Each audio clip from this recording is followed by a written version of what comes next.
What's up? What's up? LJ Turnbow Artist Life YouTube channel. This is should be a very short video. Just want to make another one real quick while this was on my mind. Something I just felt compelled to say. The job of every artist, the responsibility of every artist, or as it was told to me at least. I won't say that I always follow this myself. I let my spirit guide me at times with what I'm making, not necessarily what I'm supposed to do.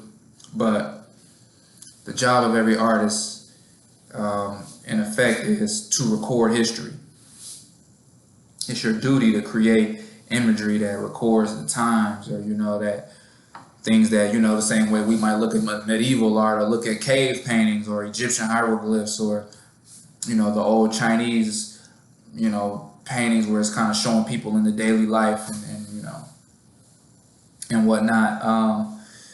Record the times, record your era, record your history, and by recording it, you're preserving it.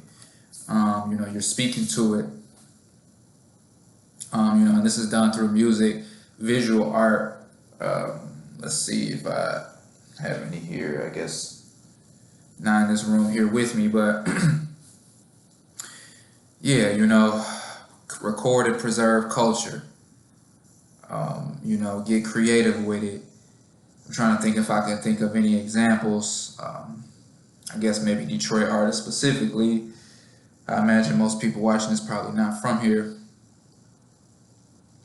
Yeah, forgive me, y'all. I kind of suck on this one, but I mean, you can kind of run with that yourself, or I'm sure you could probably think about it. Art you've seen that kind of just speaks to a certain time or speaks to a certain feeling, a certain era, that era when you were in high school or when when this type of music was popular, or it could be a more ancient thing. Ancient societies definitely recorded themselves. Egyptians recorded themselves and have depictions of themselves and in a certain way. You can control a narrative through art. Art controls and can control narratives. That's why there are political cartoons that speak to certain things, right? A political cartoon, I guess that can be a good example. Not necessarily considered fine art or commercial art, but art that, just speaks to certain situation, topics, things that are, present of the day.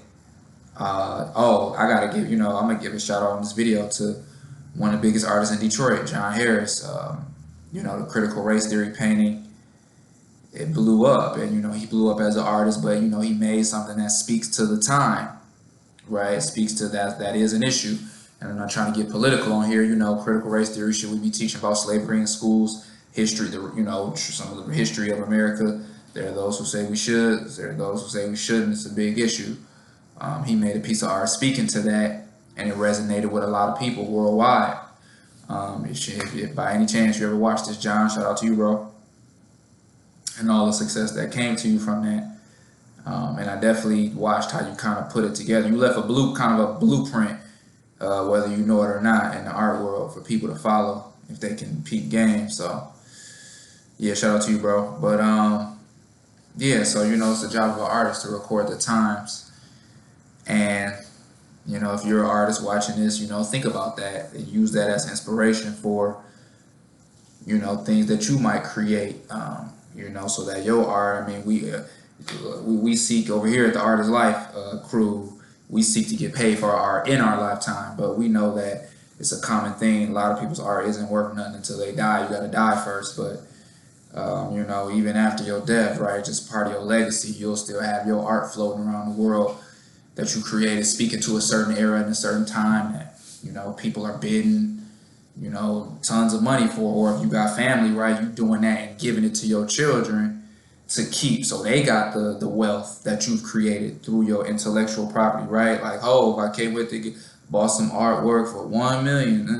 It's $2 million. A couple years later, $8 million. I can't wait to give it to my children. Right? He understands that era, that world now. He got, you see Beyonce and Jay-Z with the Basquiat's and everything, super expensive paintings and stuff. So You know, they're into that world of art collecting. He raps about it, speaks about it. I put your mansion on my wall. Are you kidding? Right? The Faison Love, this. Paul Allen, Microsoft co-founder, it just listed he's about to sell his $1 billion art collection. He has an art collection worth $1 billion. Microsoft co-founder, you know, and the stuff that people are collecting and spending all this big money on speaks to cultural events and nuances and, you know, historical or, you know, history that's being created right now. So, you know, I'm hoping that artists could watch this video and use it as some inspiration, reflection. Maybe you got artist block, maybe you don't know what to make. Maybe you don't necessarily have a certain style. You're trying to find your style or find your wave or find, you know, find your way in the art world, carve out your unique path. But just think about that. Who are you and where are you from? And what's the culture that you know, and record that. You know, put some work into that. It can be the simple things. It's like those painters of old. I forget what the movement was called, but basically instead of painting Napoleon on his steed or, you know, royal kings and all of that, you know, super regalia, they would just paint normal people doing everyday things. Just an old woman outside sweeping on the street, or some lady knitting a sweater, or, you know, an old man sitting back somewhere having a cup of coffee, like, you know, just championing the everyday moments of life that we all experience and all do at some point but think nothing of.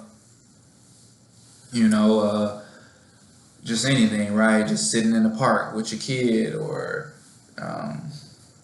you know, I forget what that movement was called or something. You know, just a painting of a farmer in a field, like doing something with the corn stalks or something, right? It was like a movement in art to champion everyday life. So you don't even have to overthink it. It could just be literally whatever you see outside all day, but you choose to put it on some paper and make it aesthetically pleasing.